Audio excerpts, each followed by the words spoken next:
Commander Jake Morrison stood at the window of his quarters, looking down at Earth from the orbital station. The blue planet turned slowly beneath him, peaceful and beautiful. He had been staring at it for 20 minutes, trying to clear his mind before the meeting. Something big was happening. He could feel it, his communicator buzzed. It was Amy Walsh, his communications officer. "Commander, they're ready for you in the conference room." Jake took a deep breath and straightened his uniform. He was 42 years old and had spent half his life in the Earth Defense Service. He had seen combat twice, both times against pirates in the outer colonies. But he had never seen his superiors look as worried as they did today. The conference room was full when he arrived. Admiral Karen Price sat at the head of the table, her face tight with tension. Dr. Lisa Grant, the fleet's xenobiologist, was reviewing something on her tablet. Captain Ben Hughes gave Jake a small nod as he entered. Ben was his oldest friend, a pilot who could fly anything with engines. "Take a seat, Commander," Admiral Price said. Her voice was calm, but her eyes told a different story. Jake sat down next to Lieutenant Ryan Bell, the intelligence officer. Ryan was young, only 28, but he was brilliant at analyzing alien behavior. The kid had a gift for understanding how other species thought. "I'll get straight to it," the Admiral began. 2 hours ago, we received a formal request from the Galactic Council. They need our help." The room went silent. The Galactic Council never asked humans for help.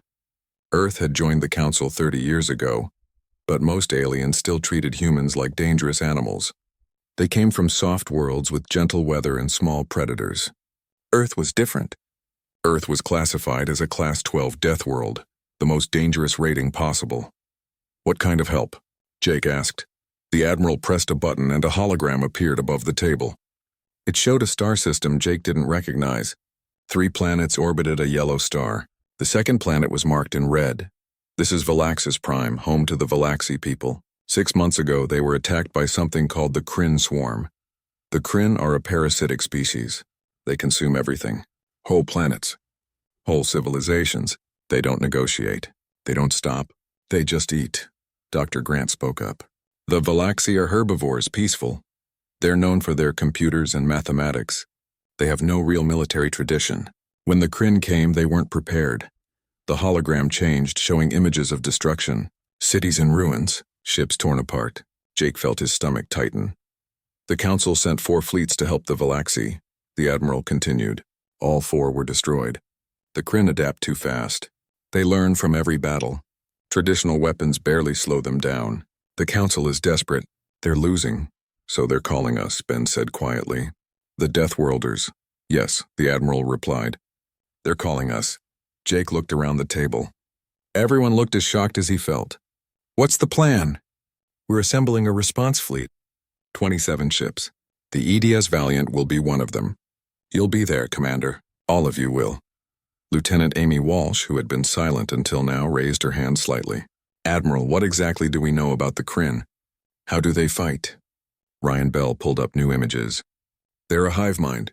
Millions of individual creatures all controlled by a central intelligence. They use bioships grown rather than built. Their weapons are organic. They reproduce fast, very fast. And they're smart. Every time the Council fights them, the Kryn learn new tactics." "How big are they?" Jake asked. "Individual Kryn?" "About the size of a large dog. But they move in swarms, thousands at a time. They can survive in space without suits. They can cut through hull metal with their claws. And if they get inside a ship," Ryan paused, "they assimilate the crew. Turn them into more Kryn." The room was quiet for a long moment. Dr. Grant spoke again. "The Council species don't understand how to fight something like this. Their warfare is polite. They have rules. Honor codes.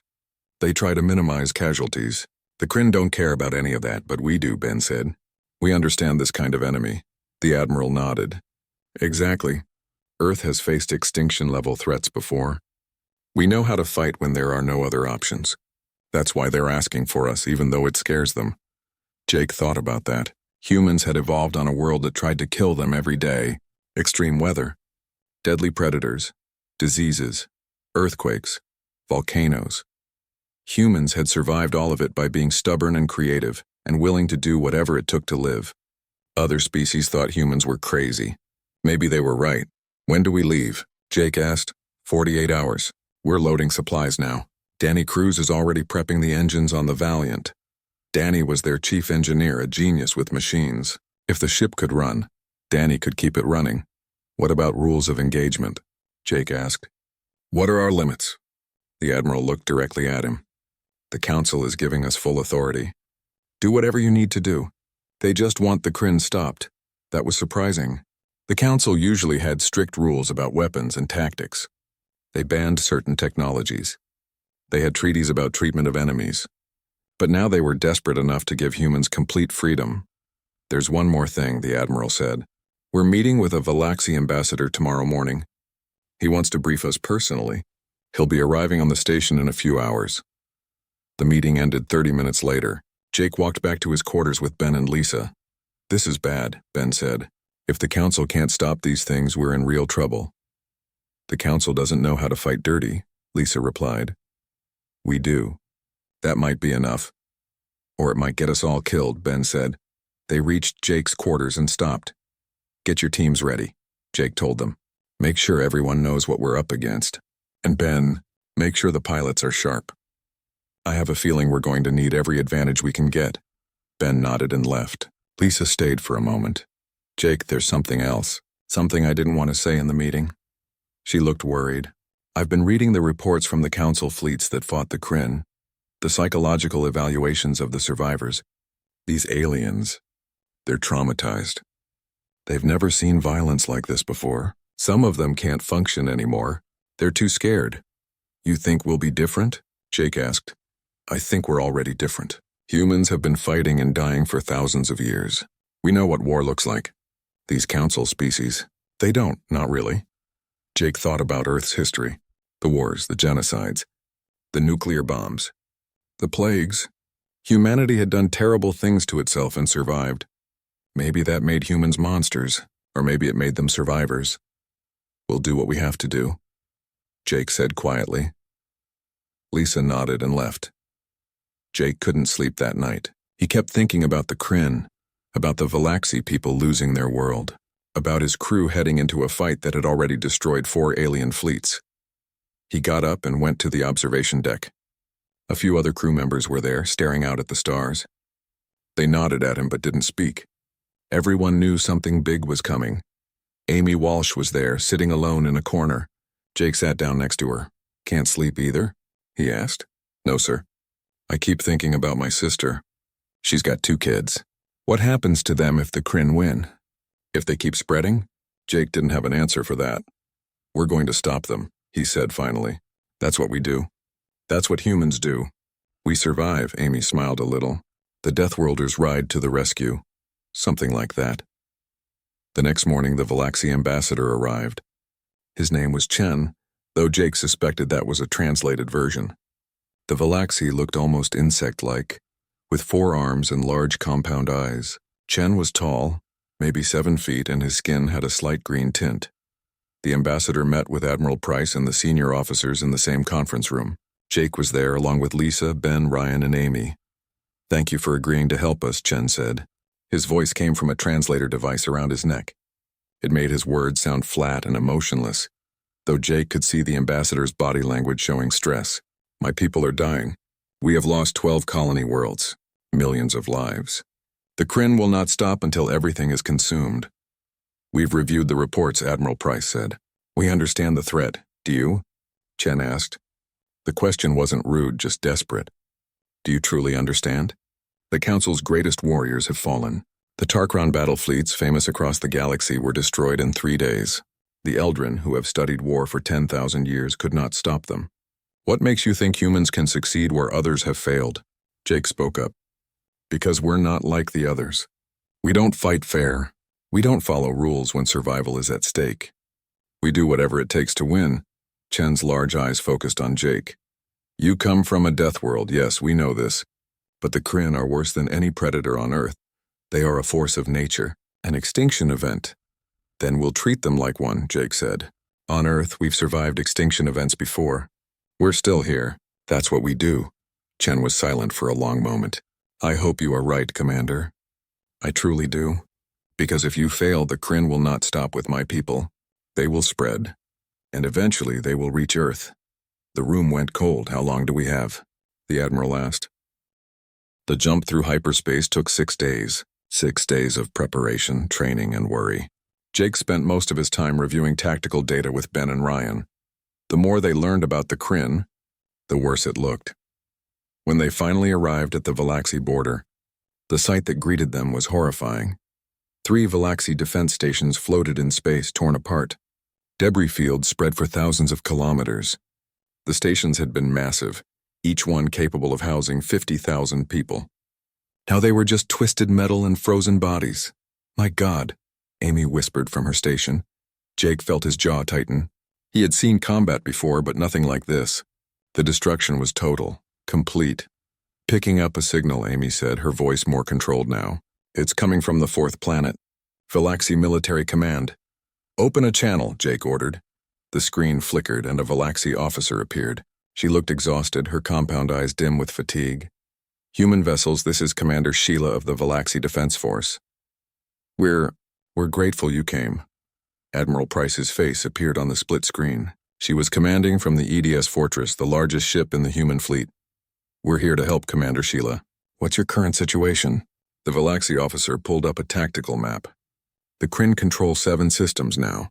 They're building more bioships every day. Our remaining forces are down to 40 vessels. We're barely holding the line at Valaxis Prime. If we lose the homeworld... She didn't finish the sentence. We need to understand how they fight, Jake said. Can you send us all your combat data? We've already transmitted it to your fleet. But Commander, I must warn you, the data won't prepare you for what you'll face. The Kryn are unlike anything we've ever encountered. They don't think like us. They don't fight like us.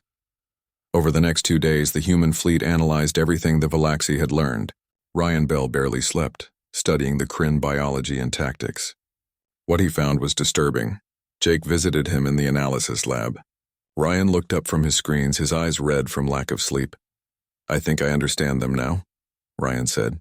The Kryn aren't evil. They're not cruel. They're just hungry, it's all they are. All they do. They consume and reproduce and spread. Like a virus. Like cancer. Can they be reasoned with? Jake asked. No, the hive mind is too alien. It doesn't understand concepts like peace or surrender. It only understands survival, and its survival means everything else has to die. Then we kill it, Jake said simply. Ryan nodded. That's the only option. But Jake, there's something else. The Kryn learn fast. Every time they fight, they adapt. The Valaxi tried energy weapons first. After 3 battles, the Kryn grew armor that deflected them. The Council tried missiles. The Kryn learned to dodge. They tried boarding actions. The Kryn assimilated the boarding parties and learned their tactics. So we need to hit them with something they've never seen before. Exactly. And we need to keep changing our approach. Never give them time to adapt. Jake thought about that. Humans were good at adaptation. It was in their nature. Earth had forced them to be creative, to try new things, to never stop innovating. Get some sleep, Ryan. You're no good to us exhausted. That afternoon, Admiral Price called a fleet-wide meeting. All the ship commanders joined via video link. Jake recognized most of them. Captain Linda Foster, who commanded the fighter squadrons. Major Chris Sullivan, who led the Marine Ground Forces. Commander Steve Parker from Special Operations. These were Earth's best. We've reviewed the Valaxi combat data, the Admiral began.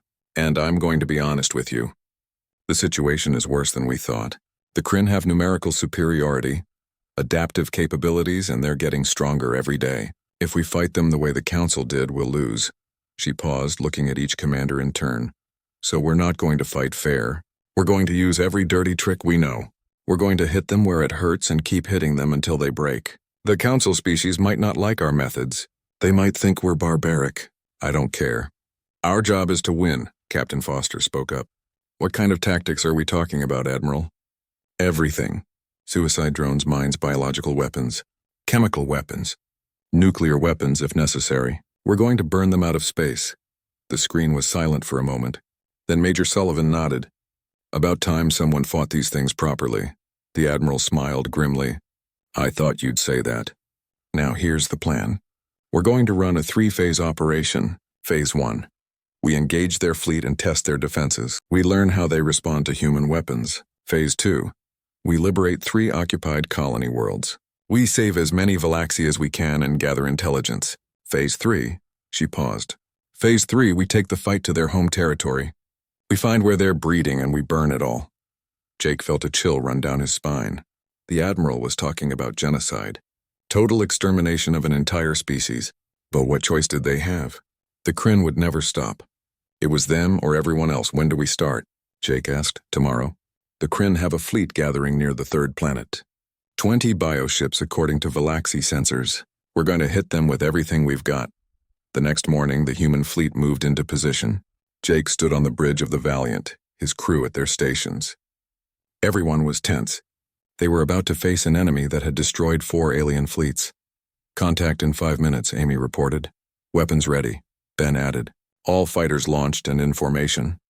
Jake could see Captain Foster's fighter wing on the screen, 20 small ships darting between the larger vessels. Linda was a brilliant pilot, fearless and skilled. There, Ryan said, pointing at the sensors, picking up multiple biosignatures. The Kryn are here. The enemy appeared on the main screen and Jake felt his stomach turn. The Kryn bioships were massive, organic things that looked like they were grown from flesh and bone. They pulsed with dark light, and their surfaces were covered in what looked like thick armor plating. Smaller shapes swarmed around them, thousands of individual Kryn moving through space without suits. How are they surviving in vacuum? Jake asked. Their biology is incredibly resilient, Lisa Grant said from her station. She had joined the bridge for the battle. They conceal their respiratory systems and survive on stored oxygen for hours. That's not natural, Ben muttered. Neither are we, Jake replied. The Admiral's voice came over the fleet channel. All ships, this is Price, engage at will. Show them what Deathworlders can do. The Valiant's railguns opened fire first. Unlike the energy weapons the Council used, railguns fired solid metal slugs at incredible speeds. The kinetic energy was enormous. The first volley slammed into a Kryn bioship, punching through its armor and exploding inside. The bioship shuddered and began to list, green fluid leaking from the holes. Direct hit, Ben shouted. Their armor can't handle kinetic weapons. Across the fleet, human ships opened fire, railguns, missiles, plasma cannons. The Kryn had never faced weapons like these. Their bioships started taking heavy damage, but the Kryn adapted fast. The individual creatures began swarming toward the human ships, trying to land on the hulls and cut their way inside. They're trying to board us, Amy warned. Point defense systems active, Jake ordered. Don't let them touch the hull. Automated turrets across the Valiant's surface opened fire, filling space with bullets and small explosions. The Kryn died by the hundreds, but more kept coming. Captain Foster's fighters dove into the swarm, their cannons blazing. The small ships were fast and maneuverable, perfect for this kind of close combat. Jake watched as Linda's fighter spun and weaved through the enemy, leaving trails of dead Kryn behind her. One of the Kryn bioships fired back, launching organic projectiles that looked like giant spines. They hit the EDS Ranger, one of the smaller human destroyers. The spines punched through the armor and began spreading some kind of organic growth across the hull. The Ranger is reporting hull breaches, Amy said. The Kryn projectiles are alive. They're eating through the ship. Tell them to vent the affected sections to space, Jake ordered. Burn it with the maneuvering thrusters if they have to. The battle raged for 2 hours. It was brutal and chaotic. The Kryn fought with mindless determination, throwing themselves at the human ships in waves. But human weapons were devastatingly effective. The railguns tore through bioship armor. The missiles exploded with white-hot fury. The fighters were too fast for the Kryn to catch. Finally, the last Kryn bioship exploded in a spray of green fluid and organic matter. The surviving individual Kryn scattered, fleeing into the darkness. Cease fire, Jake ordered. Status report. We took damage, but nothing critical, Ben reported. 2 hull breaches sealed. Casualties are light. 3 injured, none killed. Across the fleet, the news was similar. The human ships had won decisively. The Ranger had lost 15 crew members when the Kryn breached their hull, but overall the losses were minimal. Admiral Price's voice came over the channel. Good work, everyone. We just proved something important. Human weapons work against the Kryn. Now we take the next step. But Jake noticed something troubling in the sensor data. Some of the Kryn bioships had been recording the battle. They had been watching, learning, transmitting data back to the hive mind. They're going to adapt, Ryan said quietly, reading the same data. Next. The second colony world was worse than the first.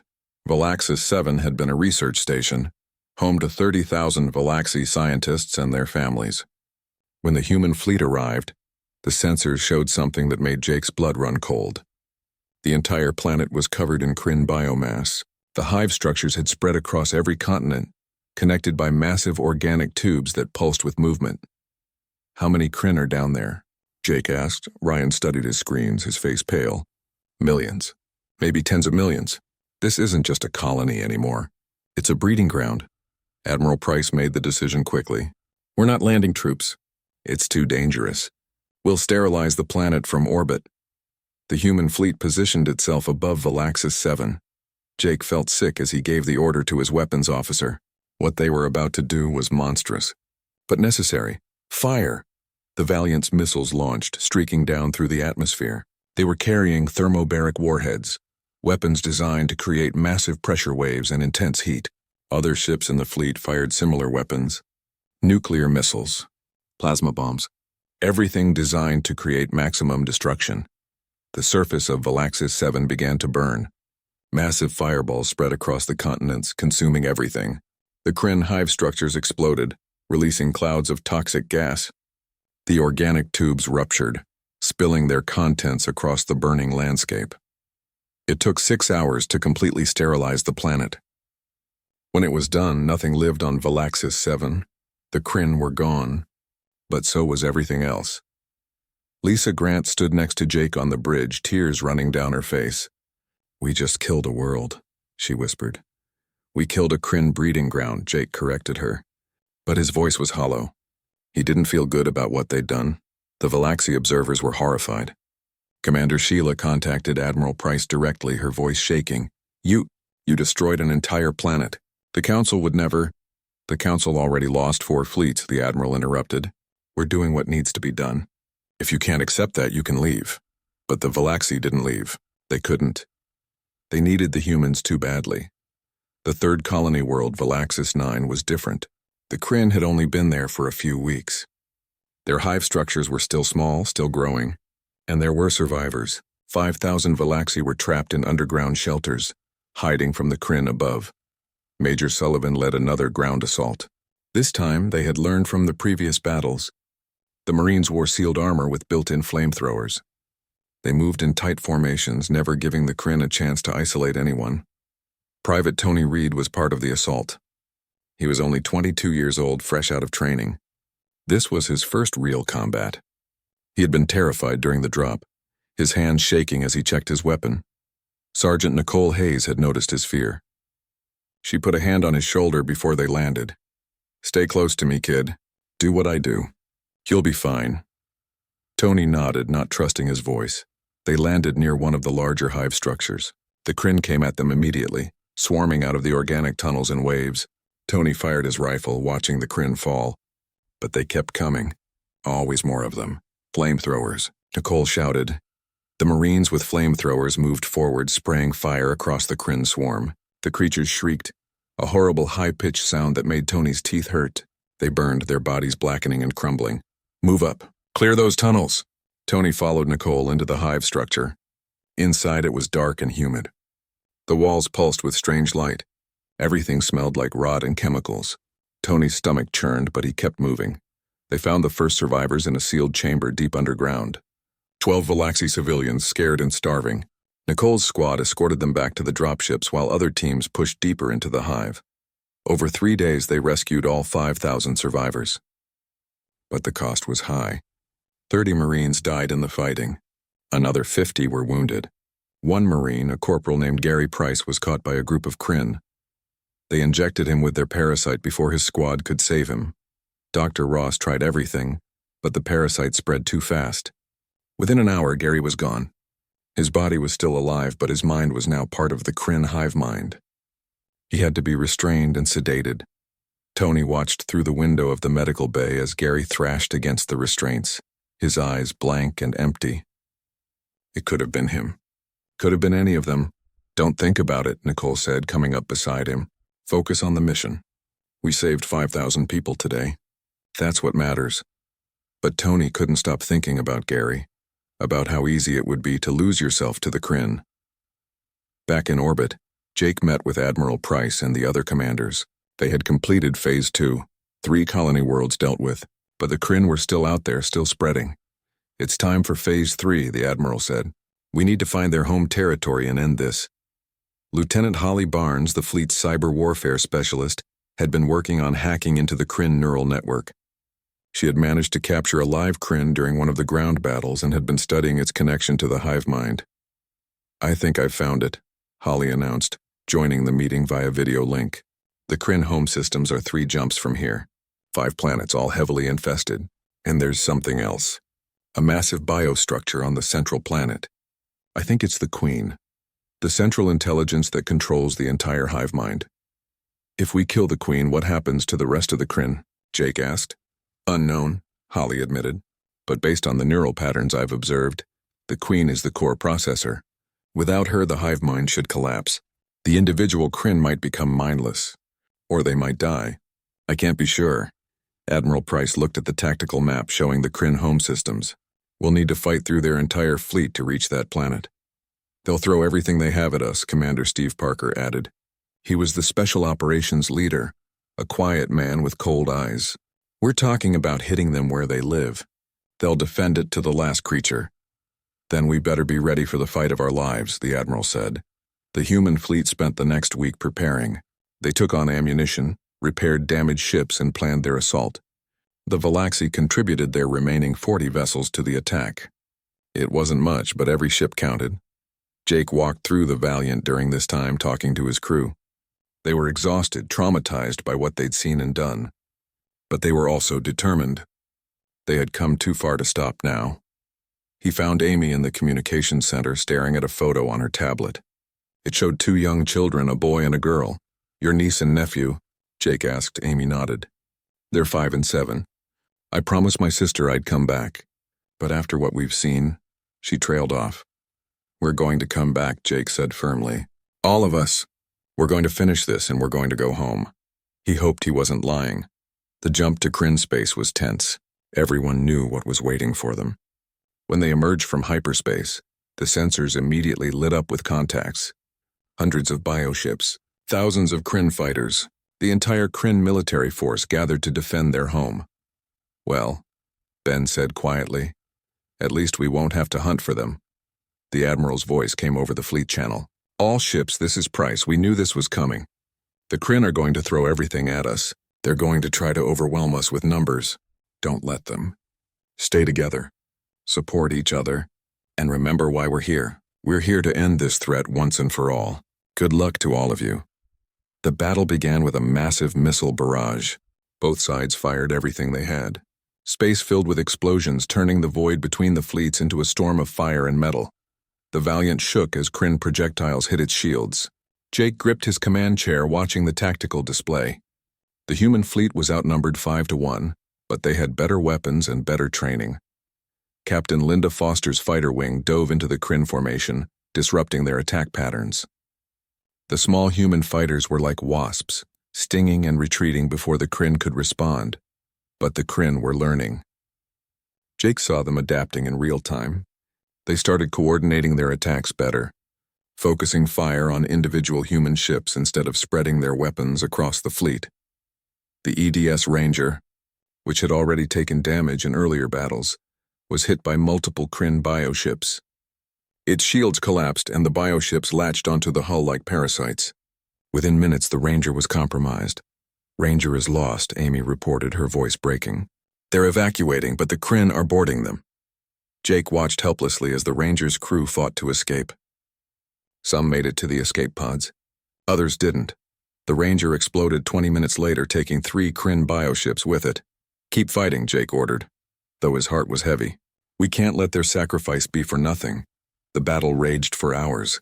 The human fleet pushed forward slowly, fighting for every kilometer of space. They lost 2 more ships, the destroyer EDS Titan and the cruiser EDS Liberty. Hundreds of crew members died, but the Kryn losses were worse. The human weapons constantly changing and adapting kept the Kryn off balance. Railguns gave way to plasma cannons. Missiles gave way to mines. Every time the Kryn had a... The rescue ships arrived 3 hours after the battle ended. Jake was picked up by the EDS Fortress, along with 200 other survivors from the Valiant. He was numb, moving through the ship's corridors like a ghost. Admiral Price found him in the medical bay. She looked as exhausted as he felt. Her uniform was stained with soot and blood. "Commander Morrison," she said quietly, "I'm sorry about Captain Hughes. He was a good man." Jake nodded but couldn't speak. His throat was too tight. "We're gathering in the briefing room in 1 hour. I need you there." Jake wanted to refuse, wanted to just find a quiet corner and disappear.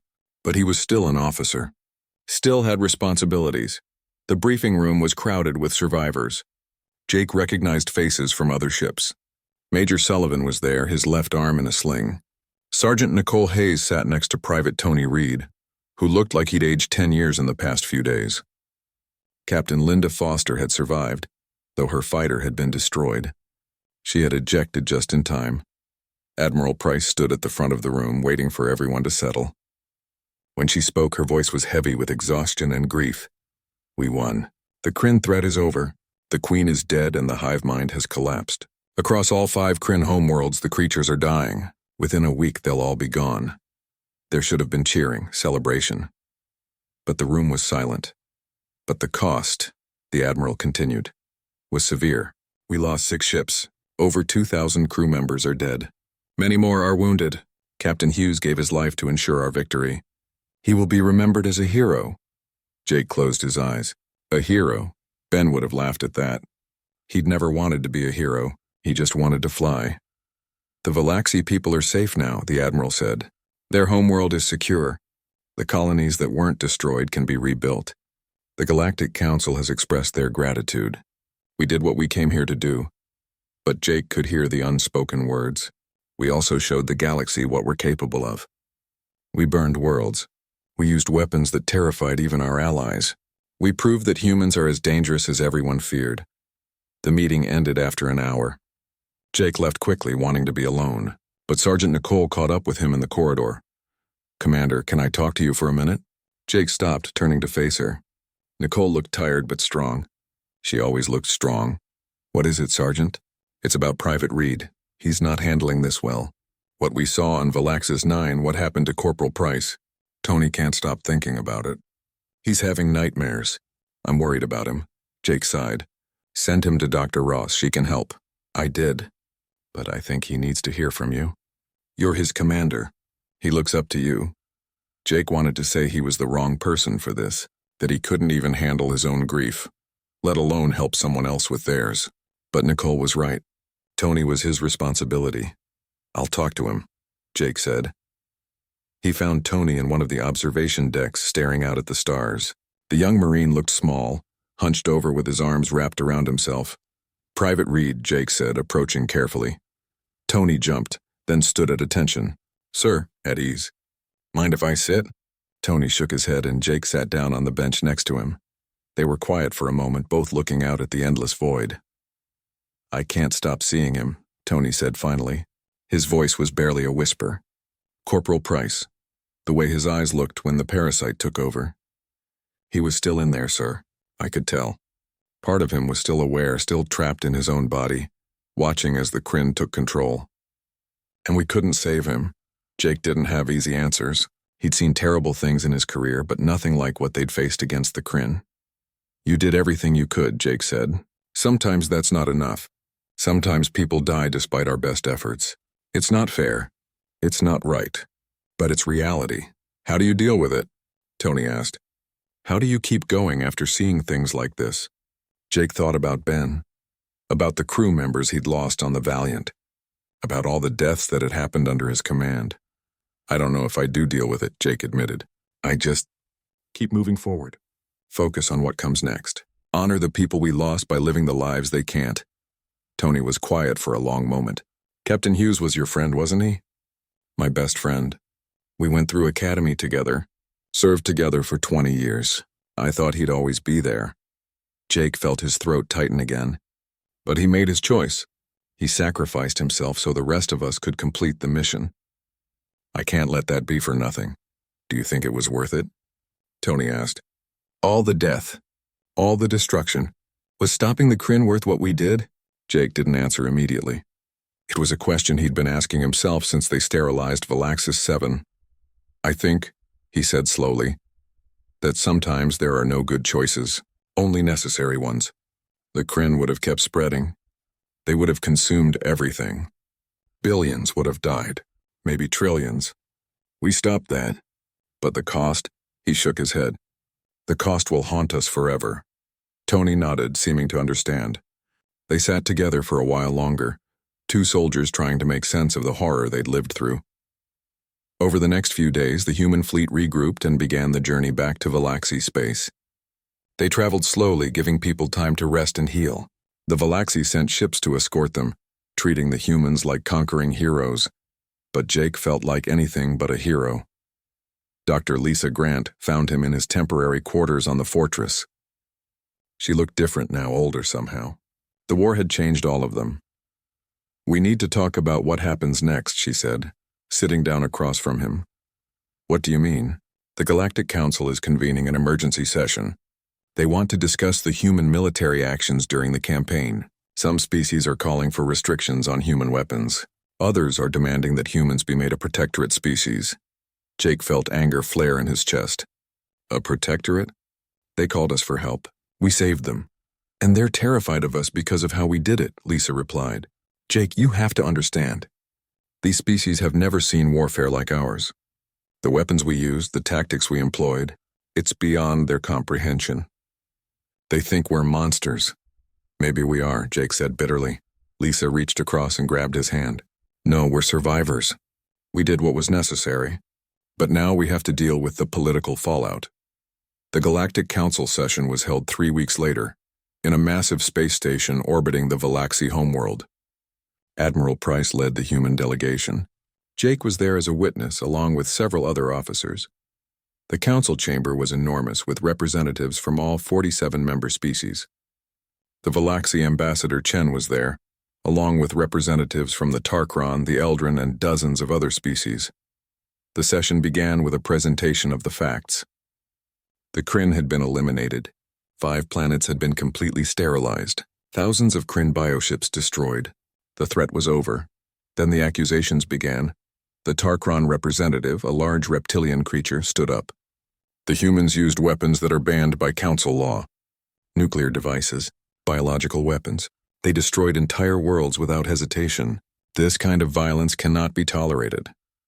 The Eldrin representative, an ethereal being that glowed with soft light, agreed. We are grateful for the humans' assistance. But their methods were barbaric. They fought without honor, without mercy. They are too dangerous to be allowed unrestricted military power. Admiral Price stood to respond, her face calm but her eyes hard. The council called us because you were losing. Your fleets were destroyed. Your worlds were being consumed. You were desperate. And yes, we used extreme methods. Because the Kryn were an extreme threat. They couldn't be reasoned with.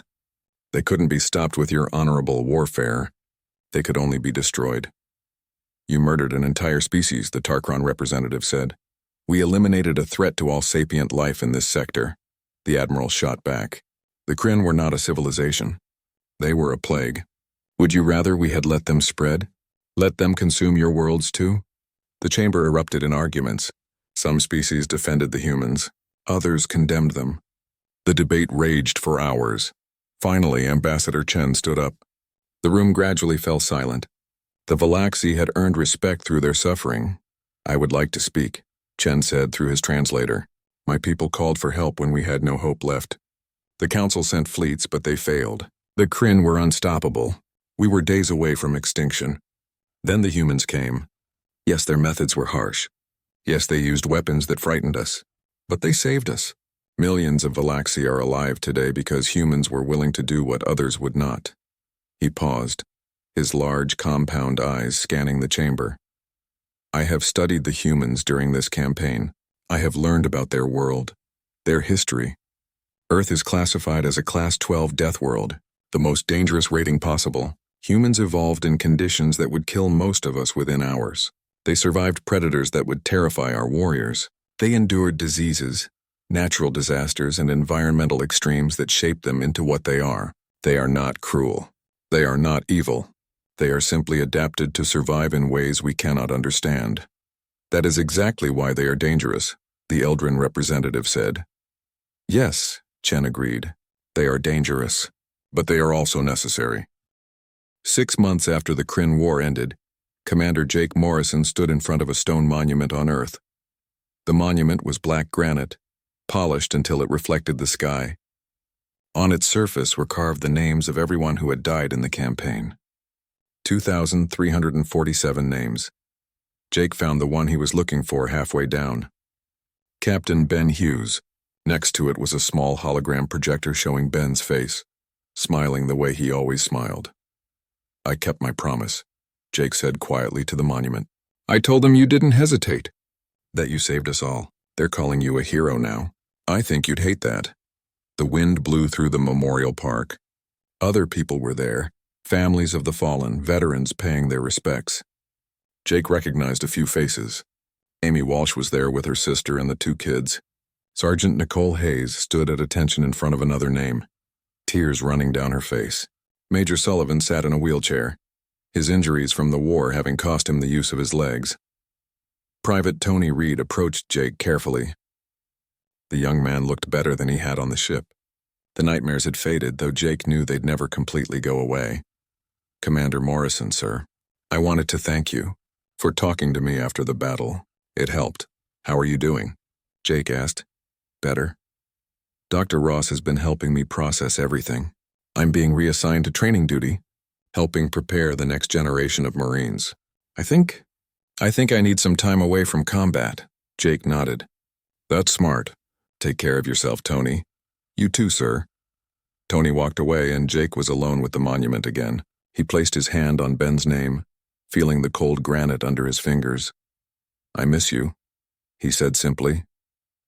Dr. Lisa Grant found him there an hour later.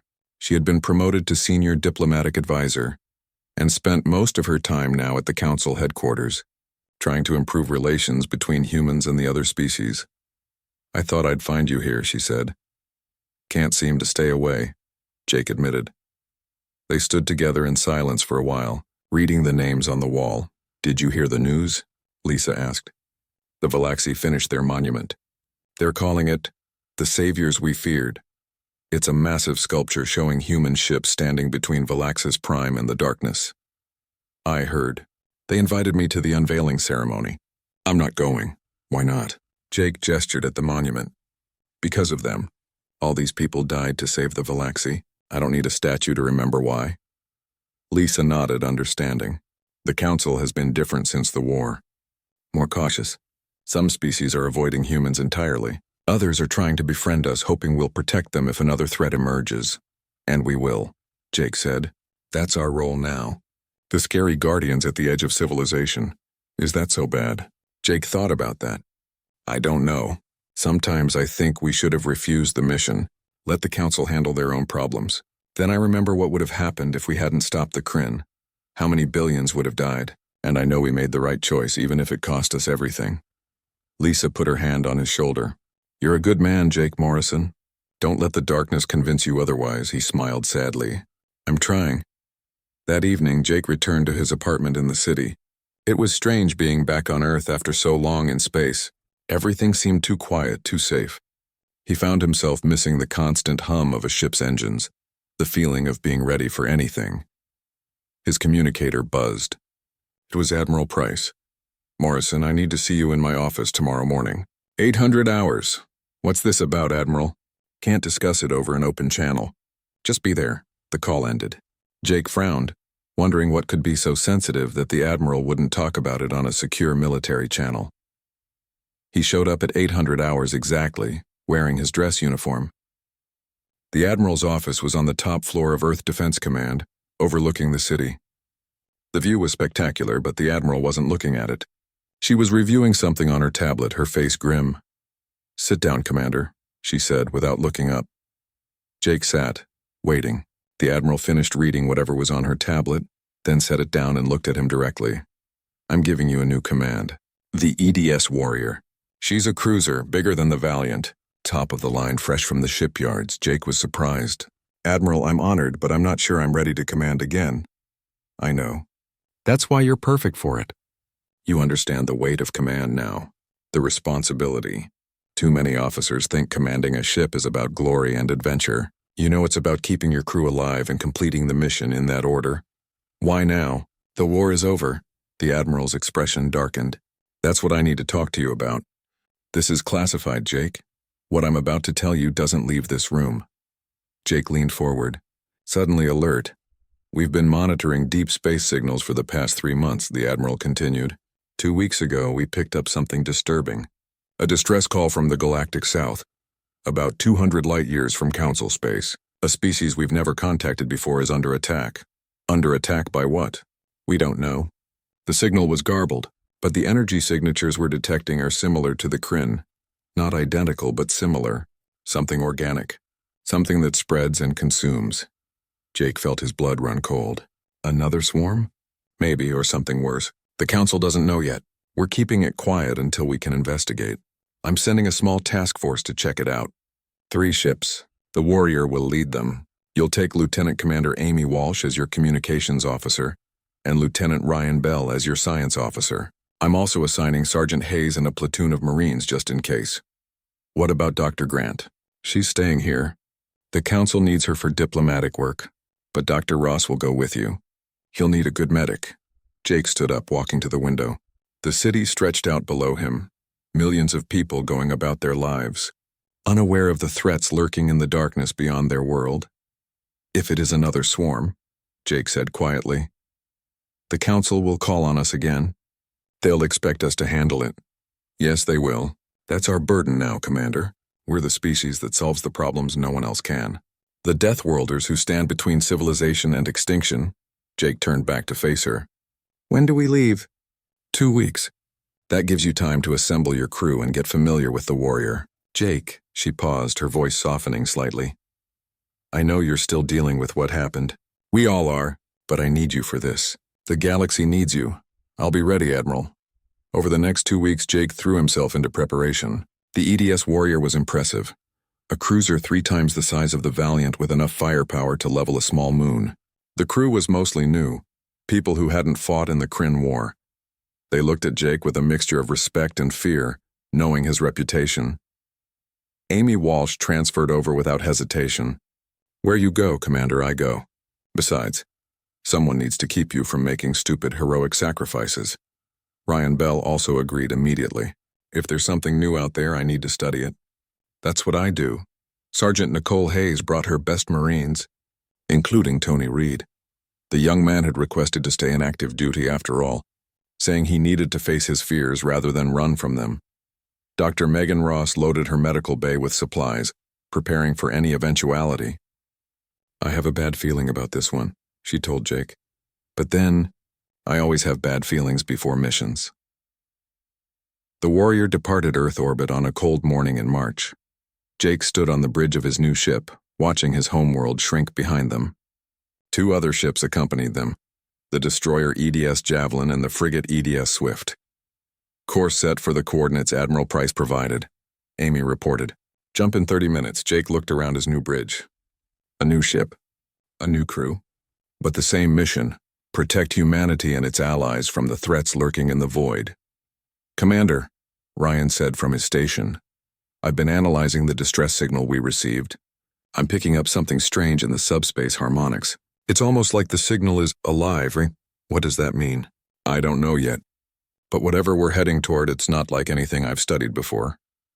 Jake felt the familiar weight settle on his shoulders. The weight of responsibility, of command, of knowing that people's lives depended on his decisions. He thought about Ben, about all the people memorialized on that black granite wall. They had given everything to stop the Kryn. Now it was Jake's turn to carry on their legacy. All hands, this is Commander Morrison, he said over the ship-wide channel. We're heading into unknown territory to investigate a potential threat. I'm not going to lie to you. This might be dangerous. It might be nothing. But whatever we find out there, we'll face it together. We're Deathworlders. We survive. That's what we do. The crew responded with affirmations, and Jake felt a surge of pride. These were good people. Brave people. They deserved a commander who would bring them home safely. Jump when ready, Jake ordered. The Warrior's engines flared and space twisted around them as they entered hyperspace. They were heading toward the unknown, toward whatever new threat lurked in the galactic south. Jake stared at the swirling colors of hyperspace, thinking about the future. The galaxy would always have threats. There would always be something,